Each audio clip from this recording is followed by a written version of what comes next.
So I am Phil Weiser, the dean here at Colorado Law.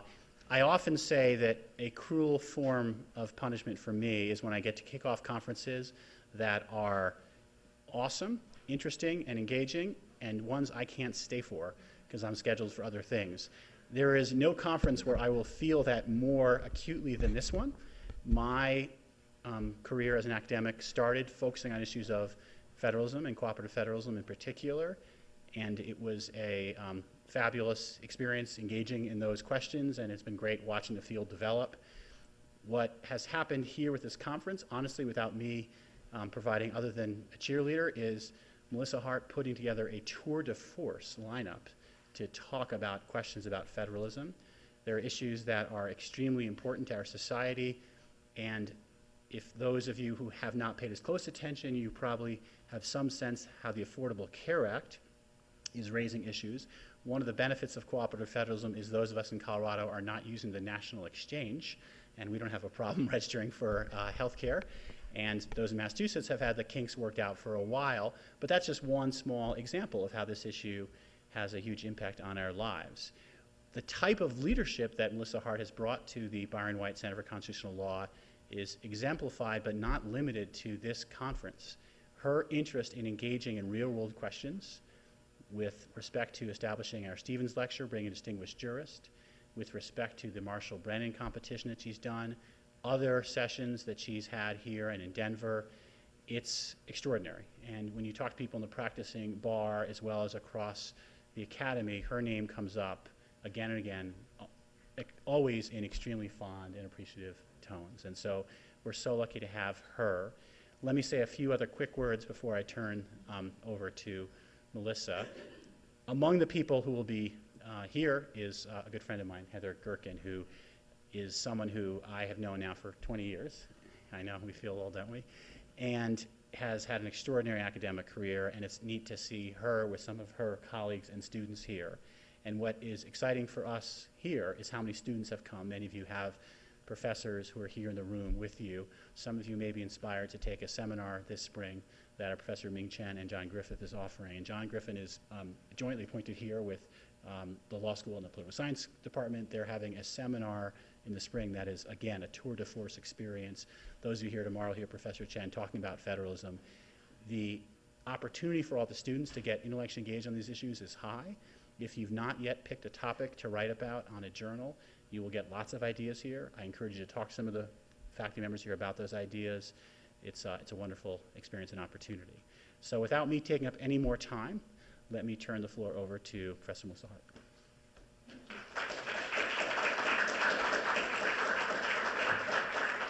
So I'm going to be very quick and turn things over to our keynote speaker. But first, I just want to thank you for being here.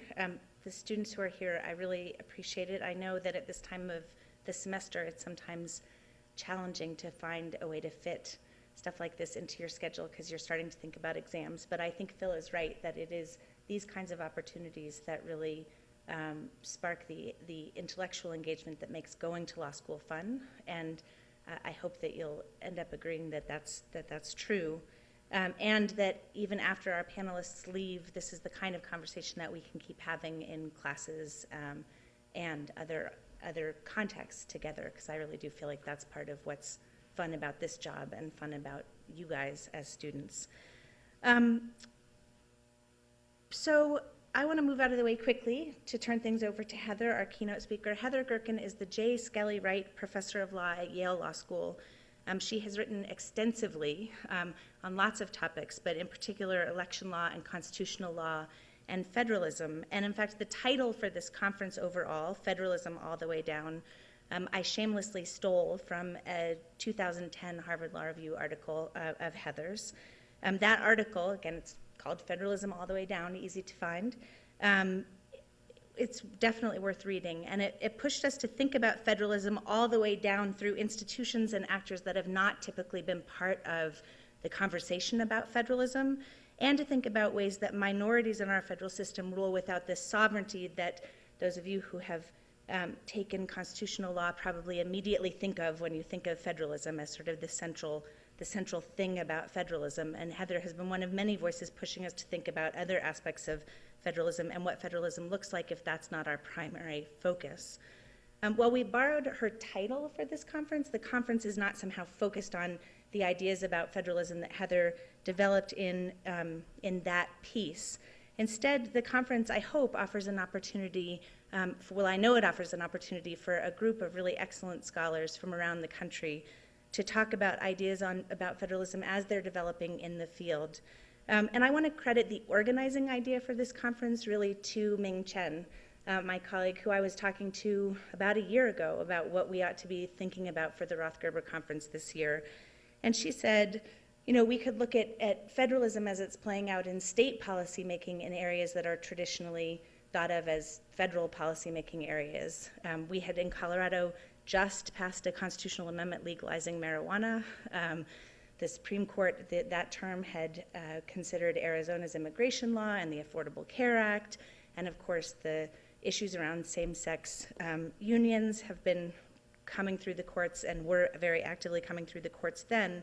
So we thought it would be interesting to think about all of those different kinds of contexts and think about the ways that states are participating in policy making in those areas and what that means for federalism as one piece of a more general conversation about federalism. So certainly not every paper is focused on any one of those issues or on thinking about it through that frame, but that was sort of the idea that led me to start looking around for the group of scholars that we have here, and to steal another title from Heather, to talk about the many federalisms that are part of our conversation today. So with that, I want to turn things over to Heather, who is going to talk tonight about the political safeguards of horizontal federalism.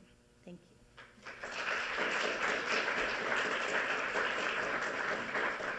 So it's really lovely to be here, especially to see Phil in his incredibly important role. Phil is underestimating and understating his role in actually all of us being here. He was one of the very, very early people to write about these issues. And in fact, just a month ago on the faculty floor, while making a visiting offer to one of the brightest people in the field, we actually had a lengthy discussion about what Phil Weiser said and how that article related to the work that we were discussing. So it's really delightful to be here and also to be here with Professor Hart. So the work I'm giving you today is related in some ways to my work on federalism in two senses. One, it's an effort to resist the idea that we have to think about sovereignty all the time when we think about federalism. And the second piece of it is to think about what I think of as the discursive aspects of federalism. So a lot of times when we talk about dissent and discussion and debate, we think about the right side of the constitutional equation, but not the structure side. And a lot of my work has been devoted to thinking about the ways in which decentralization, federalism all the way down, helps tee up national debates and further national discussions. This time, however, I'm going to talk about interstate relations, because for decades we've debated whether the political safeguards protect and preserve healthy relations between the states and the federal government, thus reducing or eliminating the need for judicial involvement in state-federal tussles.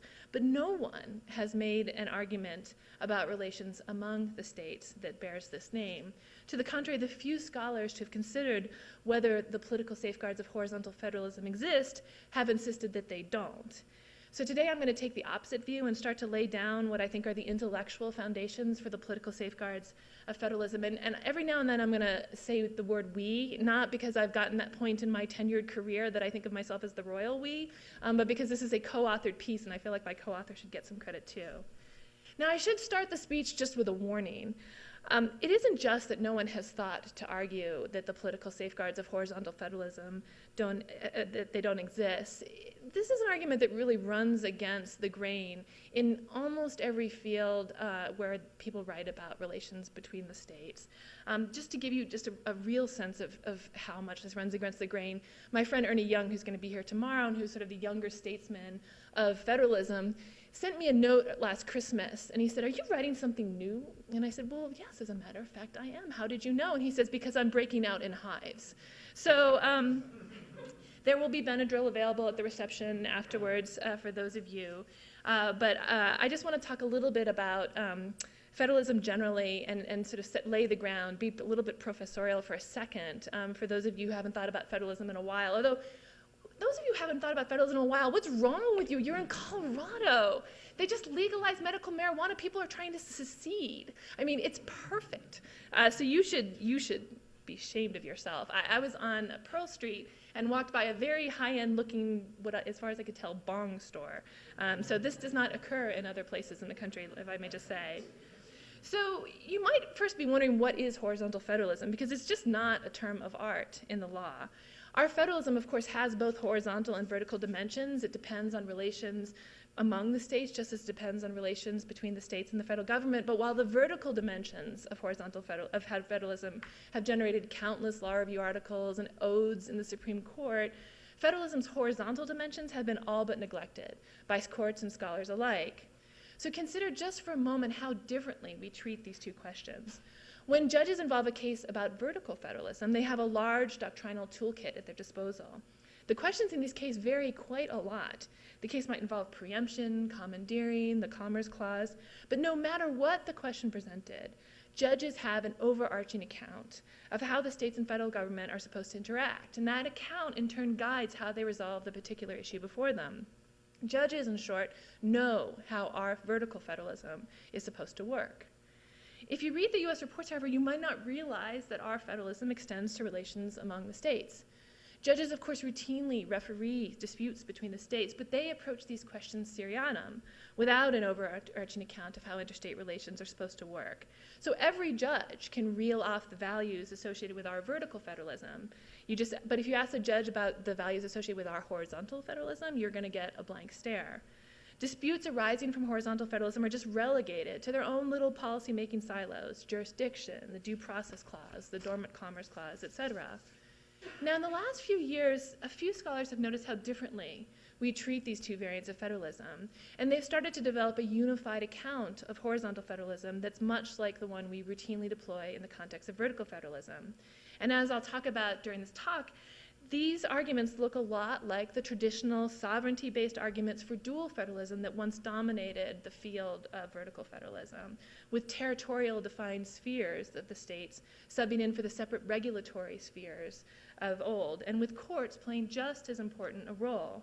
And as you'll see, what my co-author and I are trying to do is deploy the insights of vertical federalism to offer competing and, we think, more satisfying account for horizontal federalism, one that emphasizes its horizontal safeguards. So then, again, for those of you for whom federalism is a distant memory, who haven't taken con law in a while, just to remind you what the political safeguards account is, if you can't quite remember it, in 1954, Herbert Wechsler famously argued that we should look not to the judiciary, but to the political safeguards of federalism to resolve state-federal disputes. He offered a structural account that pivoted off the political power that states wield by virtue of our constitutional scheme. And on Wechsler's view, the power that state authorities enjoyed over their federal counterpart means that Congress could be trusted to mediate federal-state tussles. It was thus for Congress to judge whether state enactments infringed on national authority and when the national government ought to intervene in state affairs. The courts, in Wechsler's view, should play a subordinate role to Congress, stepping in only when necessary and ceding to Congress's superior authority. Now, no one particularly liked Wechsler's account, but it was built up over time. During the last few decades, scholars like Larry Kramer and Ernie Young have breathed new life into the political safeguards of federalism, and the idea has come to dominate the field. Now, in many ways, that's enough of the background, but in many ways you can see how this paper begins, because it starts with a puzzle about the scholarship and doctrine that's associated with horizontal federalism. Even though most of the field hasn't self-consciously developed an overarching story, you can clearly see one in both the doctrine and in the scholarship. What unites the field of horizontal federalism is something very simple. Lawyers hate spillovers. When one state's regulation affects residents in another state, we worry.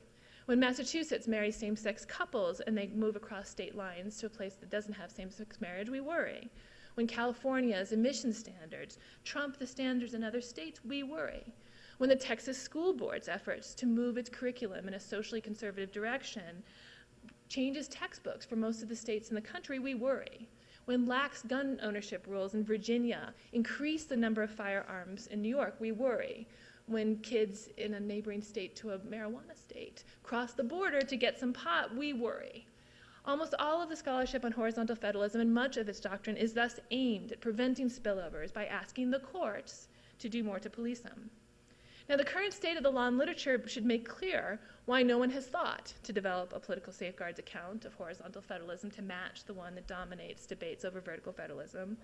Why bother with the political safeguards of horizontal federalism if politics are the problem and the judiciary is the solution?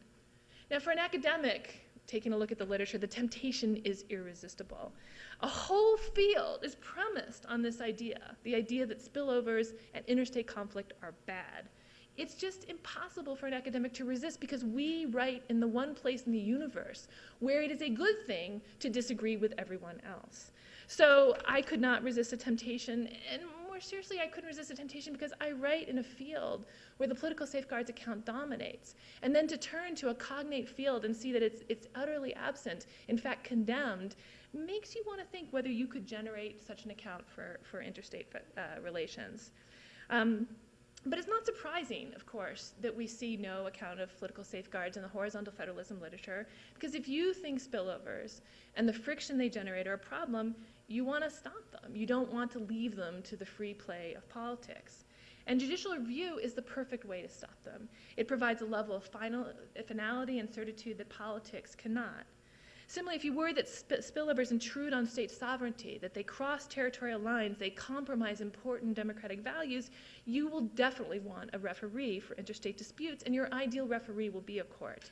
Judicial review is extremely well suited to dealing with questions of sovereignty, drawing jurisdictional lines, declaring a clear winner. Political solutions, in contrast, tend to be muddy along all of these dimensions. Congress, administrative agencies, interstate networks, and the political parties can and do referee interstate conflict. They can and do provide democratic solutions to democratic problems, but they rarely offer solutions that are expressed in the grammar of sovereignty. Finally, a bet on the political safeguards requires some confidence in those institutions, a view that someone other than courts can play a productive role in dealing with interstate conflict. If judges are the Obi-Wan Kenobi of horizontal federalism, if they are our only hope, there's little point to a safeguards account. An argument in favor of the political safeguards of horizontal federalism in sum cannot be made until, first, we recognize the democratic possibilities associated with interstate friction. Second, we acknowledge that sovereignty is no more to be had at the horizontal level than it is at the vertical level. And third, we need to place some trust in the ability of non-judicial institutions to mediate interstate conflict. Those are the foundations of a safeguards argument. And that argument begins, in my view, with what I'm going to focus on mostly today, which is to challenge the conventional wisdom on spillovers. Now, I should just begin by saying the conventional wisdom is conventional with good reason. There are serious reasons that lawyers hate spillovers. We worry that state-generated spillovers cause interstate friction, generate inefficiencies, undermine the national marketplace, violate the autonomy of other states, and that they undermine democracy by preventing citizens from other states from choosing their own destinies. I won't detail these arguments here because they're pretty intuitive and based on a lot of common sense. But if you view these arguments through the lens of vertical federalism, then there are two really interesting things about the field. First, as a descriptive matter, the near universal distaste for spillover stands in sharp contrast to their near universal presence in our political system. Spillovers are an absolutely routine phenomenon in a partially decentralized, partially integrated system like our own. But our hostility to spillovers is also interesting as a prescriptive matter because it stands in stark contrast to the core commitments of vertical federalism. Spillovers occur in vertical federalism as well. In fact, a lot of federalism cases amount to essentially a turf war between the federal government and the states, each seeking to regulate where the other thinks its policies ought to prevail. But while scholars of horizontal federalism deplore the friction that spillovers generate, scholars of vertical federalism celebrate it. Conflict between the states and the federal government is routinely lauded as an essential part of a well-functioning democracy. So the descriptive observation, everyone worries about spillovers, but we've managed to limp along despite their ubiquitous presence. And the prescriptive observation that the affirmative count for spillovers and friction that we see in the vertical context doesn't exist in the horizontal one led my co-author and me to wonder whether spillovers are nearly as bad as we make them out to be. It led us to wonder whether anything positive can be said of spillovers. Because if an affirmative case can be made for spillovers, it should change the way that we think and write about them. And such a case would begin, as with vertical federalism, with the idea that friction has its uses. in a democratic system. Now, I wonder if some of you are now starting to feel that little itch, or you're wondering, what on earth was Professor Hart doing inviting me to do this lecture? Was she crazy? Because the claim that spillovers generate interstate friction doesn't really sound like a propitious start for an affirmative case. After all, one of the main reasons that lawyers are allergic to spillovers is that they force people to live under a law that they failed to enact, something that can engender conflict and controversy. So before you dismiss the dean and Professor Hart as crazy, just hang on for a second, because what I want to convince you is this. The friction generated by spillovers isn't all bad. To the contrary, spillovers force democratic engagement. They just thus generate the democratic churn that is necessary for an ossified system to move forward. Now, to see the case for spillovers, it's helpful to begin with a question. What sort of world do those who oppose spillovers have in mind? And here it's useful just to separate out two kinds of spillovers. Some spillovers involve substantial economic costs, and some don't. Similarly, some spillovers are highly salient, morally, culturally, politically, to everyday citizens, and some aren't. And if you map those categories, it may give you a sense of how the literature looks. So scholars who write about economic spillovers, a lot of people who write about the Dormant Commerce Clause, for example, worry about the weapons that state wield in interstate trade wars. They worry about state policies that erode the conditions for national commerce to flourish or are highly inefficient for the companies that do business across state lines. Some of these spillovers, of course, are highly salient in the political realm. California's emissions regulations are a good example. They're both costly to American business, but deeply important to those who care about the environment. Spillovers that are economically costly, though, can also be low salience. Much of the court's Dormant Commerce Clause docket fits in this category. It is certainly costly, for example, if a state requires curved mud guards instead of straight mud flaps for any truck that passes through its territory, but very few people sit up late at night worrying about their state's mud flap policy, and as far as I know, none of them has any political power whatsoever.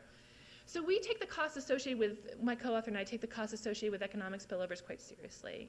We think the cost is high, and when the democratic benefits are small, we think there's a very good case for regulating them. There's no reason to allow the states to undermine the conditions necessary for a national market to flourish or saddle business with inefficient and conflicting regulations without a good justification. But we also think that where democratic benefits are high, whether or not it's costly or not on the economic terms, that you should at least have a different cost-benefit analysis. Because the people who worry about spillovers are actually just as worried about democratic spillovers as they are about the economic ones. High salient spillovers matter to people even when they impose minor costs on out-of-state residents. So recognizing same-sex couples married in another state, that involves some administrative costs for a state, but that's not what gets people agitated.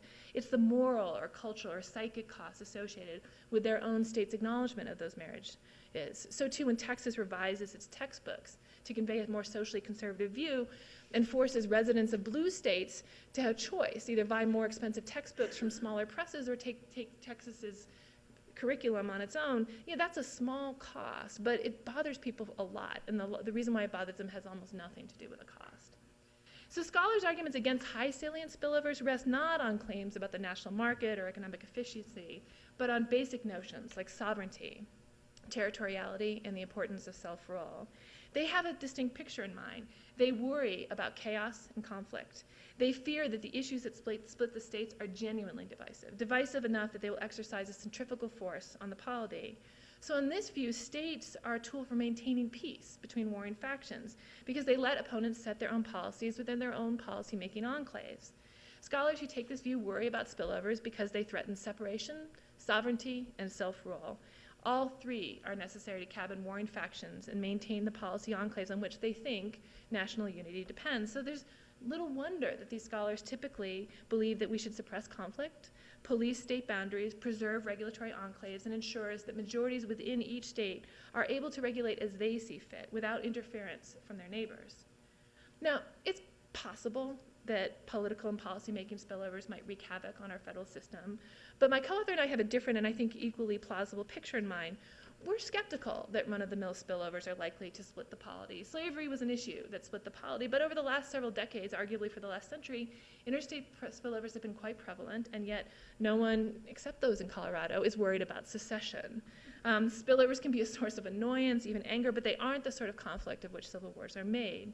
Now, friction, of course, has its costs even when national unity is not at stake. A nation can still suffer death by 1,000 cuts, but here again, even in the face of pervasive spillovers, we've muddled through. We don't just think that the concerns about spillovers are overstated, we think the benefits are understated. We believe that one should worry not just about instability, but stasis. A frictionless system comes with its own costs.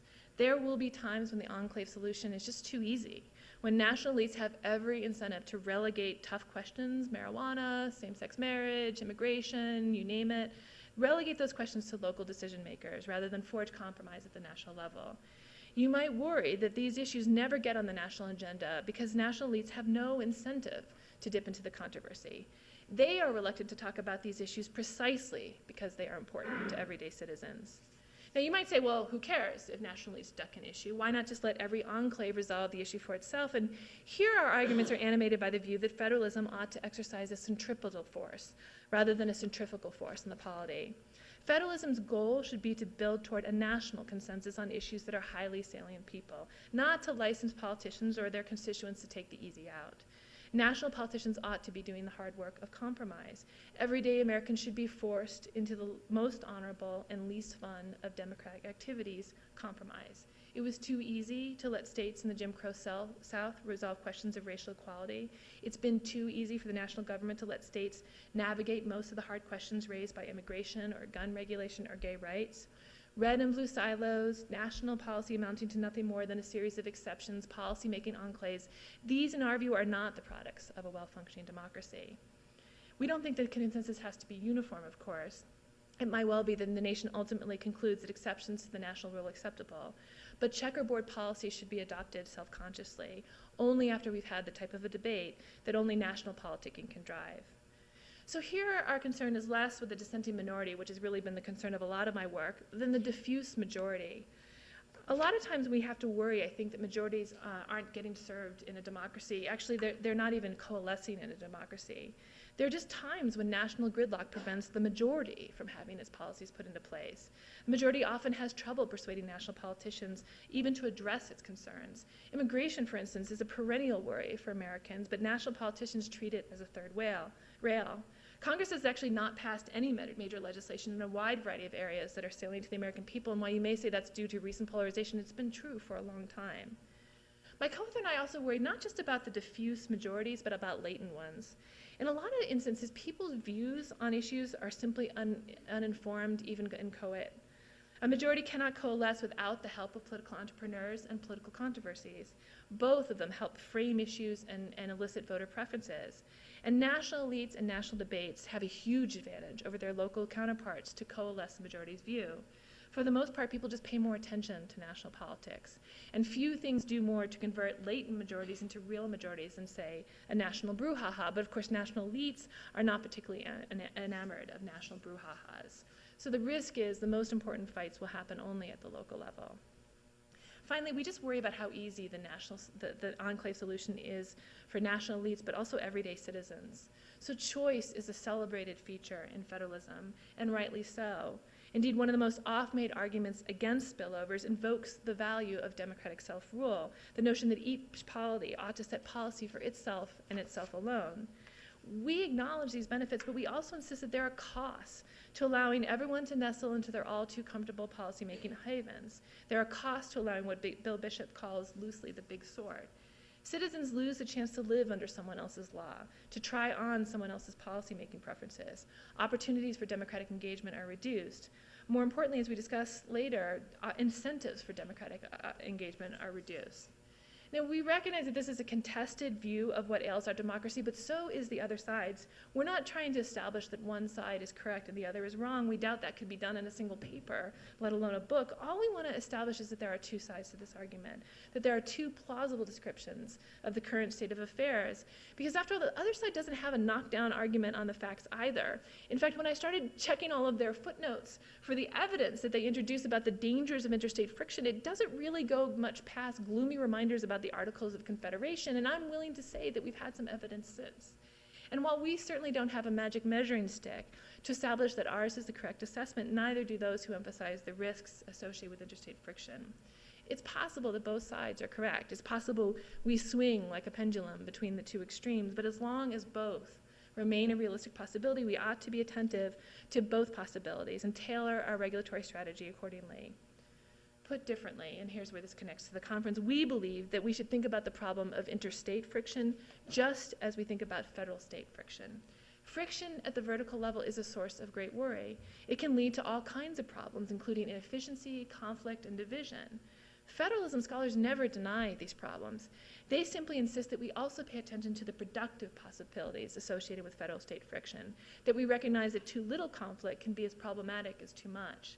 The key is to achieve the right balance, and it's heartening to note that scholars of vertical federalism haven't come up with a magic measuring stick either. The field has nonetheless muddled through, and we think that scholars of horizontal federalism can do the same. Now, if you accept our admittedly contestable account of the problem that we ought to worry at least as much about policymaking inertia as policymaking brouhahas, then you can see why spillovers play such an important role in a well-functioning democracy. Spillovers mitigate the inertia problem because they generate other kinds of problems, controversies and conflicts and costs that are much more likely to galvanize national elites than yet another editorial or yet another blog. Spillovers can help put issues on the agenda, convert inchoate majorities into genuine majorities, and overcome legislative gridlock. So I'll just give you a couple of examples, but I'm happy to detail them. So spillovers are really useful for setting the agenda, which is the hardest thing for anyone to do in American politics. The enclave strategy makes life easy for the national elites because no one is asking them to do anything. But when enclaves break down and one side forces its unwelcome policies on another, the put-upon party almost always looks for a third decision maker to ref the dispute. Auto manufacturers that hate California's strict environmental policies plead with the APA to set a different rule.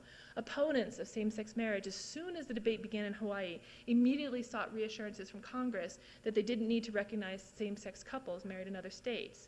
States ravaged by gun violence asked courts to force other states to tighten their regulations. If you want to get something on the national agenda, in other words, you might take a lesson from the first grade classroom. One way to get the teacher's attention is to raise your hand, but the other is to pull the pigtails of the girl sitting next to you. Spillovers can also help push issues onto the state agendas because they provide opportunities for backdoor policymaking. The interest group that blocks legislation in Congress or in a particular state is unlikely to be able to block that legislation in every state. So, for example, climate change advocates have been stymied in Congress, but they've been able to turn to California to pass significant climate change-like regulation that has reached well beyond California's borders. Spillover effects are the key reason why these alternative avenues are attractive. Because of spillover effects, a local law can sometimes achieve regional or national impact. It may not be a normatively attractive strategy, but it is a politically irresistible one. Spillovers are also useful because they can elicit preferences from the majority.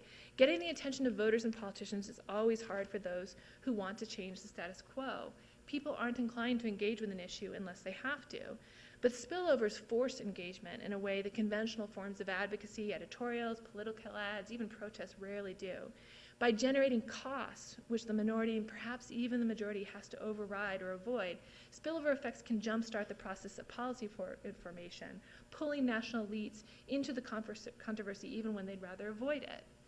In fact, it's interestingly, the environmental law area has a name for this. They have a name for the ways that spillovers force things in the national agendas. Basically, one of the things that spillovers do is they unite people who are for and against a policy behind the idea that something has to change once a spillover begins to happen. So once we recast spillovers in these terms, we think two insights emerge. First, it suggests that our goal should not be eliminating spillovers, but managing them. We should prevent the destructive interstate battles from occurring while allowing productive ones to run their course. We should learn the lesson of vertical federalism, which is cast as an institutional strategy for harnessing the productive frictions associated with federal-state sparring while ensuring that the polity remains a polity. If, as the literature on horizontal federalism currently holds, friction is an unalloyed harm, then your prescriptive choices are pretty clear, right? You just tamp down on what you can and resentfully tolerate what you can't. And that's precisely the view that dominates horizontal federalism. But if friction can be helpful as well as harmful, then we need to begin thinking and writing about horizontal federalism much as we do vertical federalism. Second, and here's again borrowing another insight from vertical federalism, we should look beyond the courts in thinking about the institutions that can manage spillovers. Here again, the literature on vertical federalism gives us a useful roadmap because it's been all but devoted to answering the question of who other than judges can referee these disputes. The debate in vertical federalism has moved from a court-centered, formalist, sovereignty-dominated approach to one that acknowledges the fact of regulatory overlap and recognizes the importance of non-judicial institutions in refereeing federal-state conflict. Basically, everyone here is writing about these kinds of questions. So I don't want to dive into all the details here. It's a bad habit to try to present your entire paper in a 45-minute speech. But I do want to talk at least about two of the main concerns that scholars of horizontal federalism have about a project like mine. As I said, a lot of that literature is both sovereignty-centered and court-centered. And I want to talk a little bit about both of those arguments just to give you a flavor about where things go. So first, the sovereignty argument. In my view, that is the most powerful, the most serious, and the most important argument that horizontal federalism scholars have offered against the idea of spillovers. Like their counterparts in the vertical realm, scholars of horizontal federalism rely heavily on notions like sovereignty and thinking about intergovernmental conflict. A lot of their work is premised on the notion that that we need to cut back on regulatory overlap, confine the reach of states to their own territories. And in this world, the word sovereignty is a stand-in for a lot of complex ideas, which typically include the importance of territoriality, the importance of equality among the states, and the importance of democratic self-rule. And we understand the attractions of a sovereignty model, particularly to the extent that it rests on notions of self-rule. The main problem in our view is that the factual underpinnings of this account are too unstable to support the doctrinal edifice that's been built upon them. As a formal matter, states are sovereign. As a realistic matter, sovereignty is no more to be had in the horizontal realm than it is in the vertical realm. And just to remind you where the debate once was, the notion of sovereignty in figuring out how to adjudicate federal-state relations is deeply intuitive. It's conceptually tidy. It is theoretically elegant. But the trouble is that the descriptive premise behind sovereignty for federal-state relations was so distant from reality that it cannot possibly succeed. We think the same is true with regard to horizontal federalism. Now, to be sure, policymaking would be a lot simpler if states' policies never crossed territorial lines, if every state could regulate entirely as it sees fit. But as I said before, spillovers are ubiquitous. In a highly connected, tightly networked system like our own, states inevitably affect one another. We thus run into the same type of line drawing problems as we do in the vertical context, where judges have all but thrown up their hands in their efforts to delineate state and federal policymaking spheres. Regulatory overlap is the rule in both the horizontal and vertical realm. Now, of course, we could try to change that state of affairs. But as with vertical federalism, the price for maintaining clear jurisdictional lines and limiting policy-making domains is too steep. We'd have to give up on a nationally integrated market.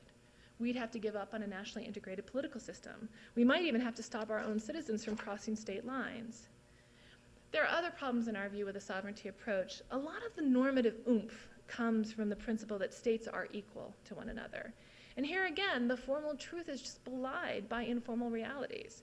Large states like California and Texas can affect the policies of other states in a way that puny states like Rhode Island and Montana cannot. In our view, the most normatively appealing argument for the sovereignty approach is the one that is premised on democratic self-rule.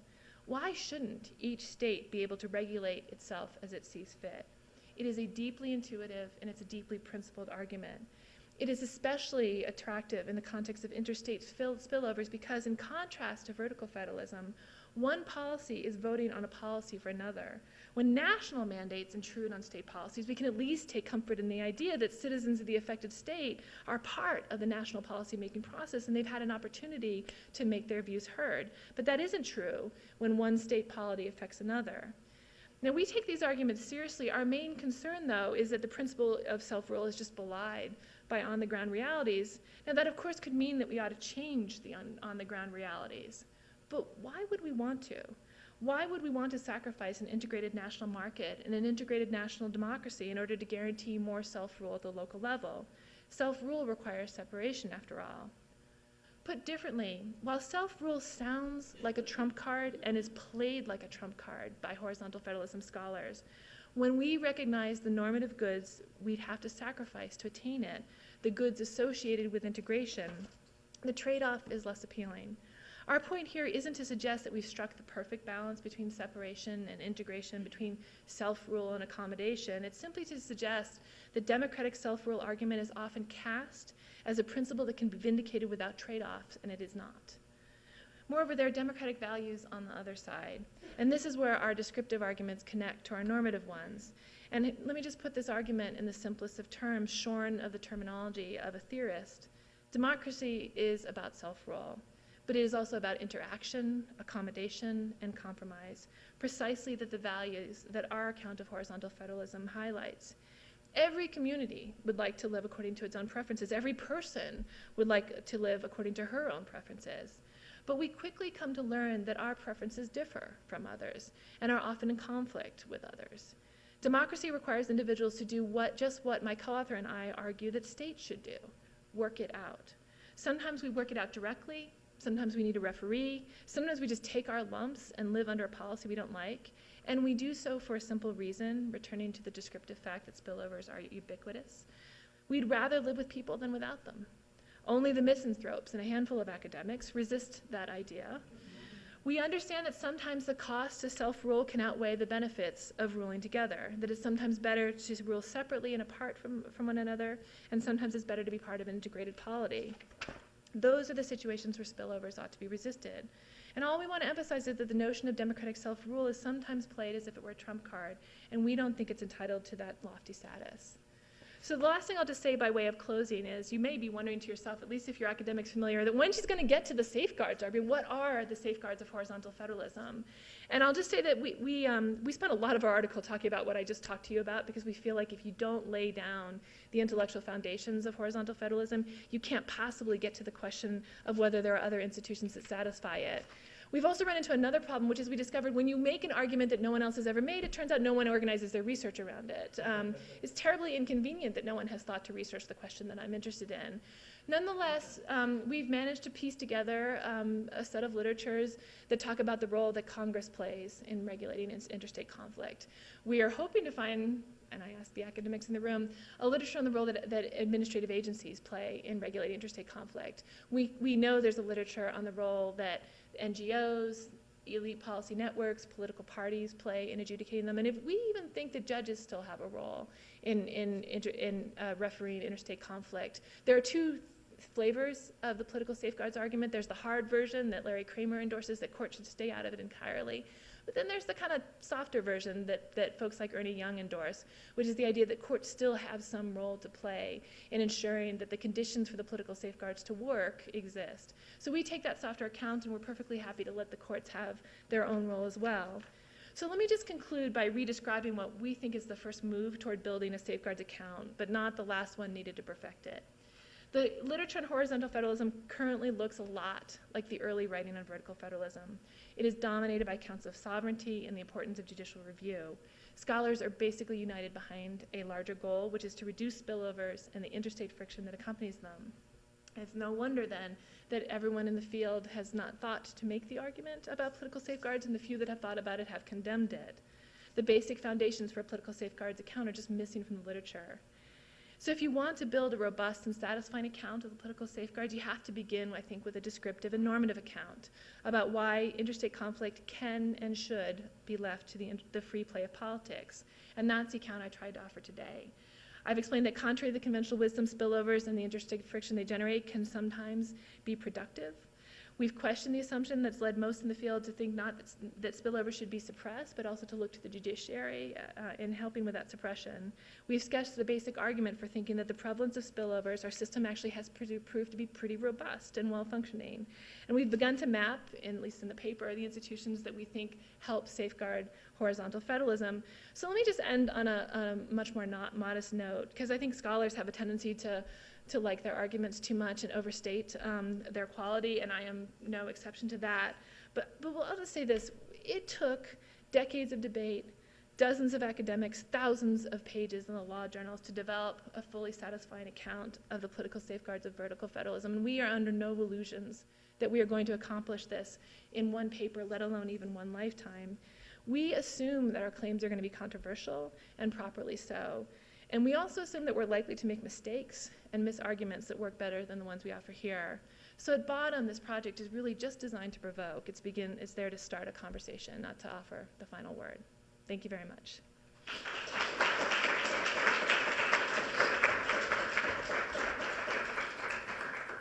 So because we are recording this for people who want to watch it other times, even though I think probably everyone here talks loud enough to not use a microphone, I'm carrying the microphone around. For those of you students who are shy, I can also repeat the question if you don't want the Oprah thing happening to you. Thank you. Mark Poirier from Seton Hall. Your spillover examples seem to me fall into mostly two types: physical spillovers with resources that flow, and moral resources. And I think they have different characteristics.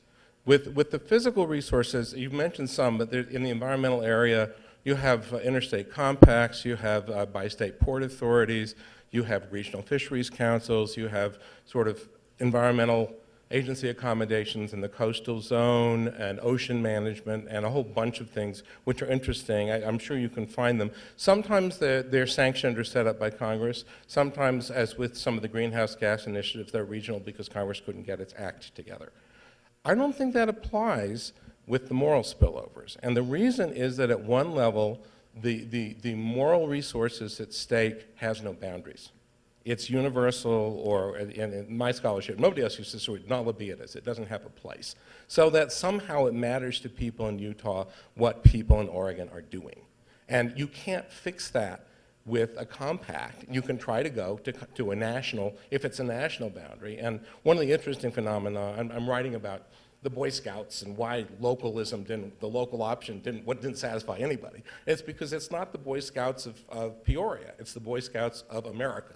And so these are fights about imaginary nationhood and imaginary citizenship, not in the non-substantial sense, but in the Benedict Anderson sense. Yep. And so I think there's a very, very different dynamic to moral spillovers and environmental spillovers. Yeah, so we actually, I should just say, we don't talk a lot about environmental spillovers of the physical sort in this paper, mostly because we think this, it is, as you say, it's a different kind of question. We just want to acknowledge that the environmental law scholars have been way ahead of everybody else in figuring out a name for what happens when people conflict and they tee up a process for Congress. So that's really where the barring is.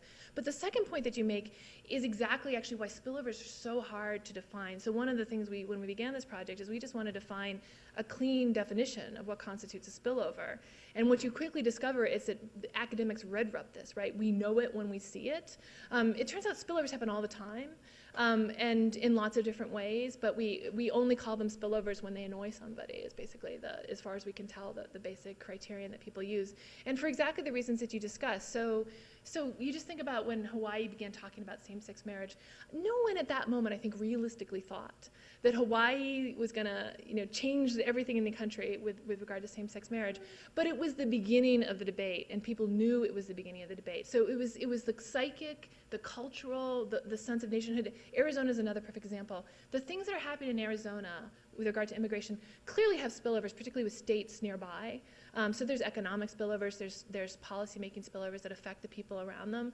But what bothers people about Arizona is it's the idea that in our country this isn't allowed to happen, right? It's the psychic spillover, which makes them very slippery and very hard to cabin on the one hand, which is a problem for our paper. On the other hand, it actually makes the underlying point that we're making, which is these are ubiquitous, easier for our paper. Now, as to cultural and social spike, right, we don't have the kind of formal institutions that you see develop in some areas of the law, like interstate compacts, although you see some interesting things happening with regard to the way that people sort of work these questions out. But we also think this is mostly moral and cultural and psychic spillovers are the ones that just start to generate the national debate, and eventually it gets up to the national level, and that's what settles it. Yeah. We do have them. We do have them, but they don't have legal force. It's like the American Psychiatric Association and the Roman Catholic Church. And and some of them are territorial. The Roman Catholic Church has, every place is in a diocese. Yeah. So they don't have the strict juridical. But in some sense, that's where a lot of the battles take place. No, but so we talk about interest group. We did not put the Roman Catholic Church in, though I'm now extremely tempted to include it. But we think that interest groups and policymaking networks and parties are the ways that those. So you're right, no juridical power, but they are nonetheless means by which we resolve and accommodate each other on these questions. Thank you for your wonderful talk, Heather. You said something very humble about whether you are overstating the value of your work, and of course I don't think you are, but I do think you may be overstating the hostility to spillovers in the way that you've characterized this dramatic break from the present. And I'm thinking about one of the lodestars of the federalism discourse, which is the idea of federalism as a laboratory of ideas, the idea being that there will be spillover, that something. And maybe this is following up on Mark's point in the following way, that we can differentiate between the kind of negative externality spillover which we seek to control because it is a non-controversial harm to everyone who is not in a position to vote on it uniformly. And the maybe positive externality, or not positive externality spillovers, but the injection of ideas that takes us away from stasis being a reflection of the fact that in any state or any polity, there are two or more camps about what should happen at those, and those camps are happening in all the other states as well. So that when one state takes an action that has a spillover by kind of inciting more political activity in another state, it's just changing the negotiation within those same camps in another state. And in this way, the spillover isn't really analogous to a harm, like an environmental harm. It's a conversation starter that just sort of shifts, realigns political power in a way that changes this ongoing negotiation that's both happening locally and nationally. And that's a spillover that I think we value objectively in the federalism literature as well as in this new way of thinking about it. Yeah, so the trouble about giving a speech without footnotes, you sort of wish you had footnotes running behind them. One of the very first things we do is we take off the table positive externalities. So even the public law scholars like me have learned the lesson of law and economics that positive externalities are good things. So we just take that off the table. So when one state cleans up its river and it helps another state, that we don't count that as a spillover for our purposes, even though it's obviously a spillover technically. No, but let me just turn to laboratories. I actually don't, I mean, so I will say, so laboratories of democracy is in some sense it's a positive spillover, right? Because it's generating information. The amazing thing about the literature on horizontal federalism is that they almost always quote not just the first part of Brandeis, which is laboratories of democracy, but the second part, which for those of you who haven't spent a lot of time with Brandeis.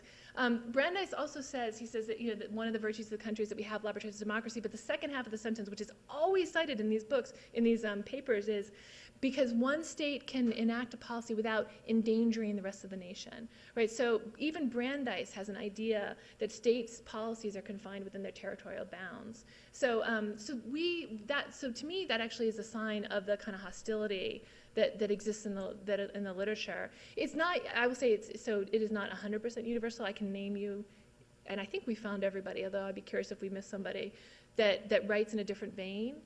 So Jillian Metzger writes a little bit in a different vein. Mark Rosen writes a little bit in a different vein. There are a couple people who write about jurisdiction who write in a little bit in a different vein, but it's actually pretty remarkable how, for the people who are self-consciously writing about horizontal federalism in particular, how universal the worry about spillovers is. Even, you know, Jillian Metzger talks a lot about, she thinks that it shouldn't be judges policing but Congress, but she's still very worried about spillovers. So I think, I mean, so maybe we've mischaracterized the literature, but we were pretty careful about finding counterexamples, and we didn't find many at all. We sort of thought when we got to this literature that this would be, you know, there'd be a divided camps. And there's just not much by way of camps. Now, so the labs of democracy, I don't think anyone who writes about horizontal federalism and worries about spillovers worries about things that are helpful to everybody. But they don't understand what you just described as something that's helpful. That is the sense that the conflict and imposing your policies on someone else is a good thing for the democracy. We think it is, but that argument is not really available in the literature.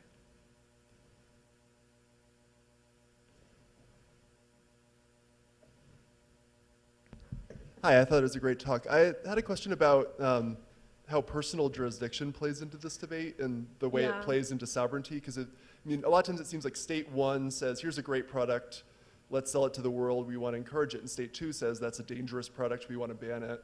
And so you have New Jersey and some other state, and so a company picks another state to sell things in and hopes it makes its way to the other state. And it seems like some of the ways that the courts have resolved this is through some sort of personal jurisdiction analysis, which is really a sovereignty analysis. And I'm just curious whether you think that's a good way to resolve these debates or not. Yeah, no, so actually conflicts law is a big, I just blitzed over the doctrinal section. So conflicts is actually a big part of the doctrinal section, and I think I would divide it into a little bit of a different silos.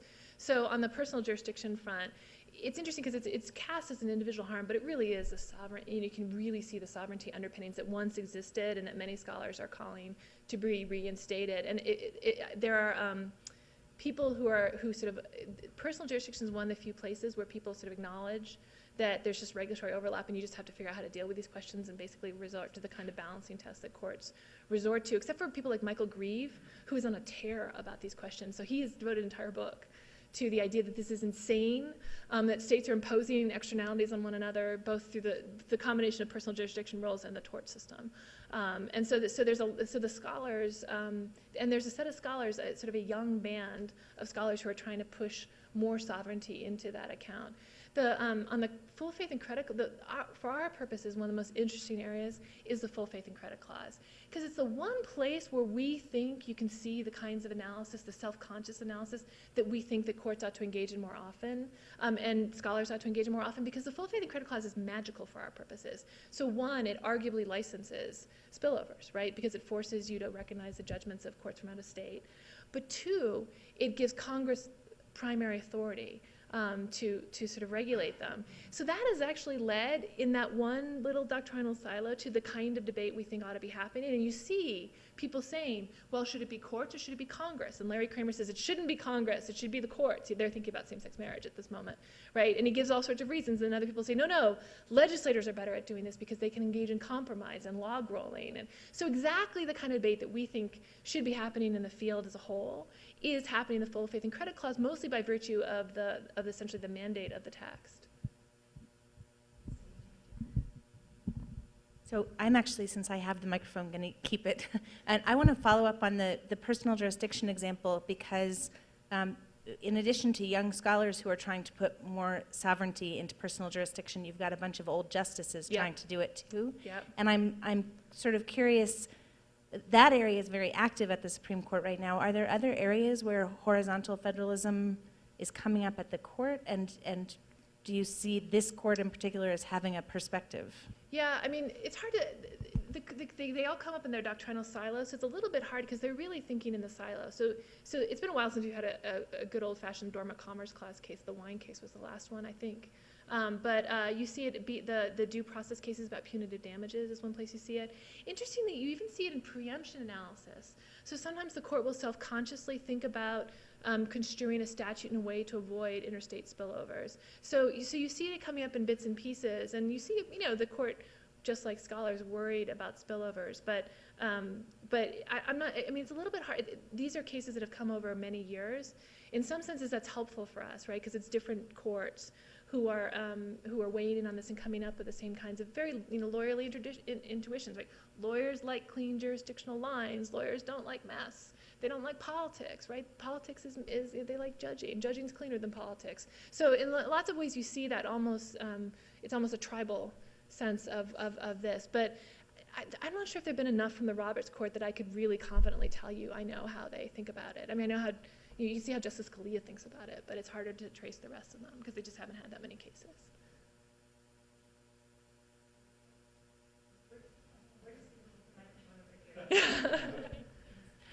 Thank you for this talk, and thank you for your work in this area.